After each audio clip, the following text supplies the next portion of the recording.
Hello everybody, welcome here to the review here of Riverdale Review Down Theories. Here for this episode. That was either war episode 16.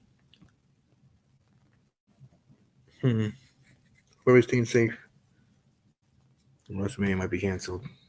About the state of Florida, all that other stuff. It's craziness. No sports to watch, but it's understandable. That's for business, and I'm on, as I watch Riverdale every week and other shows. Riverdale, Lily Reinhardt.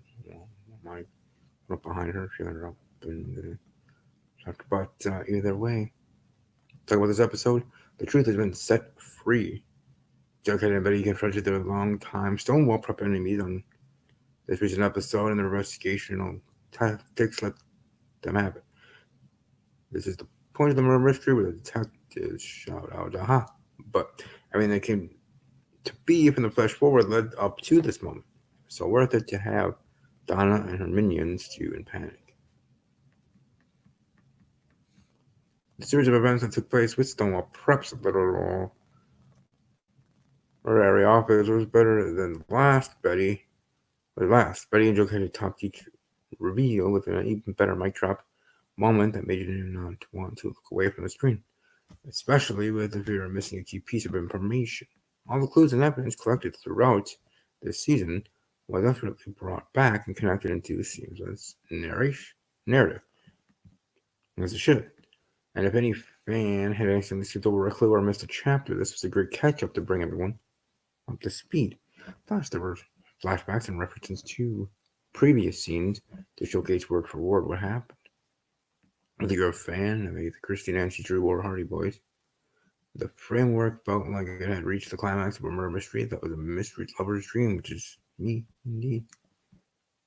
The choice to focus the majority of the narrative on this interrogation scene is a decision that I love.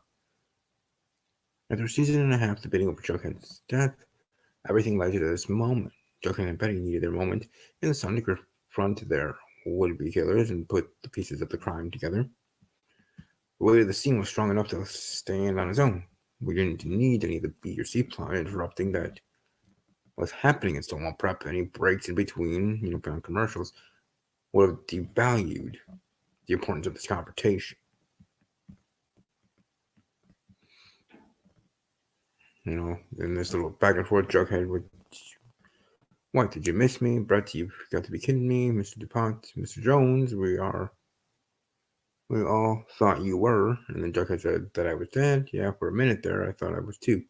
Betty said, yeah. Jughead, hey, what's that often used Mark Twain quote? Rumors of my death have been greatly exaggerated. What is happening right now is called getting your comeuppance, Joanne. That little back and forth interaction, and there was so much history and evidence to go through. Could you imagine also dealing with a plot about Hiram and Veronica in the mix? I would have put overkill, but hey. The structure was tight, focused, and delivered the impact it needed to hammer home this reveal. Jughead, Betty, their friends and family, and all the fans got to bask in the aha moment of Stonewall Prep getting their major comeuppance. Indeed, this is one of Riverdale's best episodes. I enjoyed it thoroughly. The truth about Jughead's murder during the Eyes of March party filled a lot of holes about what happened that night and who played what part. This was needed to deduce if the survival came across as believable. In a way, it mostly was. Frankly, we knew that the Stonewall Prep kids had tried to kill him. Dark Betty was a good red herring, but after she was ruled out, the answer had to be them. It didn't matter who delivered the blow with the rock, they were all covering up for the crime. Though the fact that it was Joan who delivered the attack is a clever nod to the planning the group had done.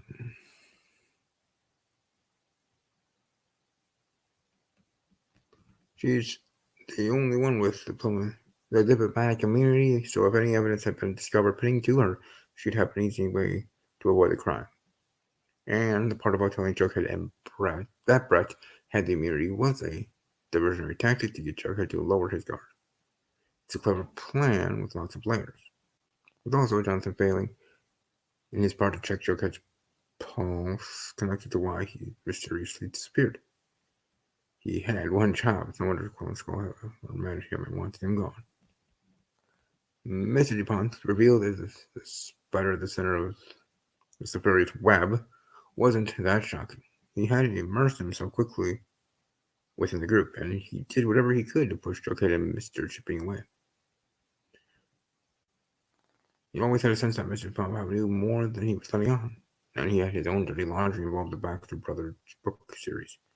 But to Riverdale's credit, new layers were added to the mystery with this character and felt refreshing and deep.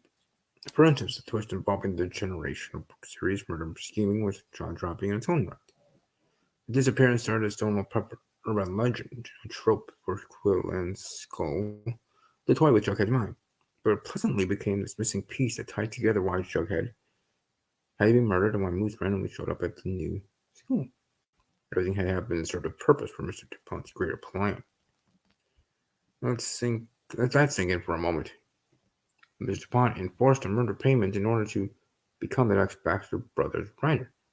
It's mind-blowing that he did this, but it's surprising that people were willing to pay it, like Mr. Shipping. Though based on the close state of Fillmore Prep, it seems like all the students would pay the price. My theory for why he conducted this test is twofold. One, he killed everyone in his former early salon to get the book series, so the next writer should be willing to do the same. And second, the writers would be bonded together with the same secret that they all share. None could talk without fear of being exposed themselves. Brett, Donna, Joanne, and Jonathan were willing to play the game. Mr. Chipping played it before his guilty conscience took hold.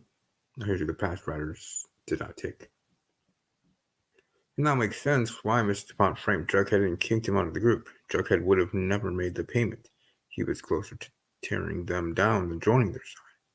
He would have gotten away with it had Jughead actually died. Instead, he exited in the scene where all suspected was coming. But seriously, Stonewall Prep needs to get rid of that window or reinforce it. But hey. The interrogation scene with Charles, on the other hand, didn't have a completely satisfying ending for the Quill and Skull kids. Donna once again got away with so much leeway to her tears and planning. One day she won't be so lucky and she'll slip up. Joan delivered the coolest moment of the chapter. It's no wonder she didn't talk as much or washing her hands of her former friends cut deep. And luckily, Brett got the karma we've all been waiting for. Who else cheered on Jughead when he knocked the smug smile off Brett's face? The sex tapes are gone. Quill and Skull got disbanded, and Brett got his behind whooped for everything he did to Jughead. Betty and the countless people cared.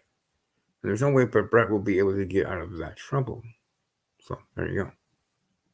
Donna's identity reveal was an interesting comparison to Jughead's role during Riverdale Season 4. In hindsight, the motivations shared many of the same points.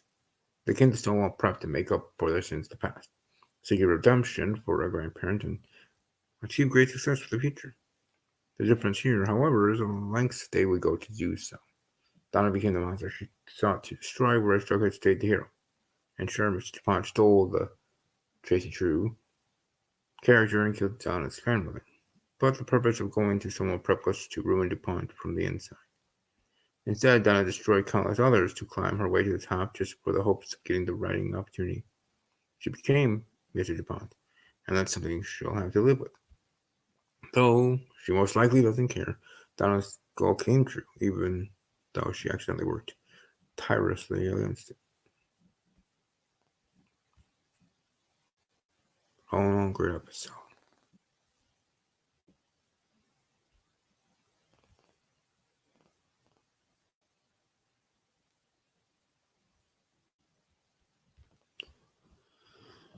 That's good. I'm gonna put on some zone, right? It was. I definitely enjoyed it. Sorry about that. But all in all, let's see how it goes.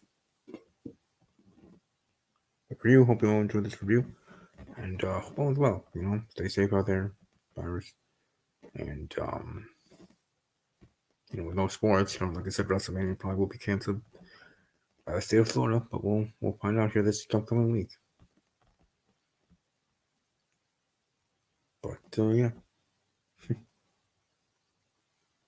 Either way, hope you all have a great rest of your day.